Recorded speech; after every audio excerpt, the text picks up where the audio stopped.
My pain is my greatest gift if I listen to it. When I was in my early 20s and I had found this girl that I was really romantically interested in, and I was super excited about asking her out and super afraid. And eventually I managed to muster up the guts to ask her out. And she rejected me, which was pretty much a common occurrence at that stage in my life. And it was around that time afterwards that I heard her talking to a friend, and she was talking about how skinny I was, almost like I had a kid's body, like a child's body.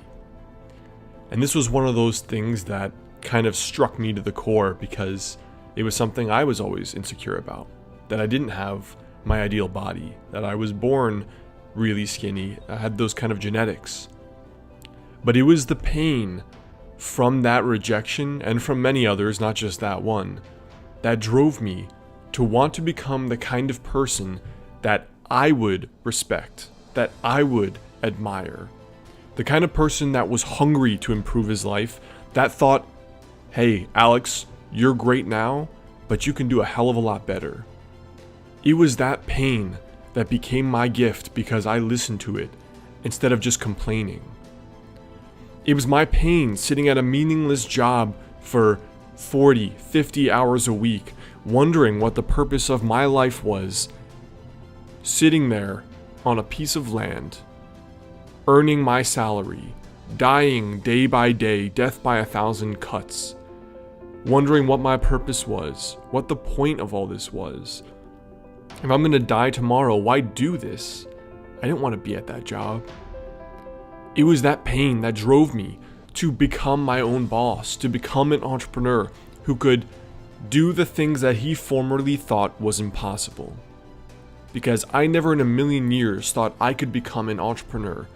I could write multiple books. I could become successful. I could become a YouTuber. Those weren't possible for me at the time. But my pain was my gift because I listened to it and it drove me. I wanted to see the world because I was stuck at that cubicle for so many years, and I saw my friends going off and having these once-in-a-lifetime experiences, and I knew that at the end of our lives, they would be the ones dying fulfilled, and I would be the one dying empty, because I was working and I wasn't enjoying my life and experiencing all these things.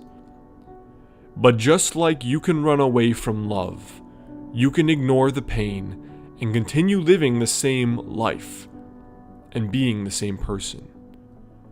My pain is my greatest gift if I listen to it. Your story of being abused as a kid and never ever wanting to have a dysfunctional marriage like you saw your parents have, of never ever wanting to be beaten by your dad and therefore beating your kids. Your story of being born in a ghetto, in a poor area where you never had opportunity or healthy food or happy people. That story of the household you were born in that was pure poison, that pain will drive you as your greatest gift to become the world's best mom, the world's best dad, to have a marriage and just one marriage. That pain, if you listen to it, and only if you listen to it, that will be the greatest gift in your life, because it will give you that inner nuclear reactor in your soul to drive you beyond all the obstacles that stand in front of you right now. My pain is my greatest gift, if I listen to it. Your story of being rejected by love, that one person you thought truly was the one, and now they're gone, and you're left feeling that you're not good enough. After the bitterness subsides, that rejection will become the exact force to drive yourself and improve yourself at a level that you have never seen before in your life. If you allow it, if you don't fall into the bitterness and the sadness and the victimization. My pain is my greatest gift, if I listen to it. And of all the things that happen to you in your life, pain will happen. Pain is guaranteed. Pain is a necessity of existing for existing as a human on this planet, in this body. But your pain can become your greatest gift if you don't fall into hopelessness. If you understand that pain is nothing but a gift, and pain is the most powerful, the beginning, the essence, the alpha and the omega of almost anyone who has done something incredible with their life.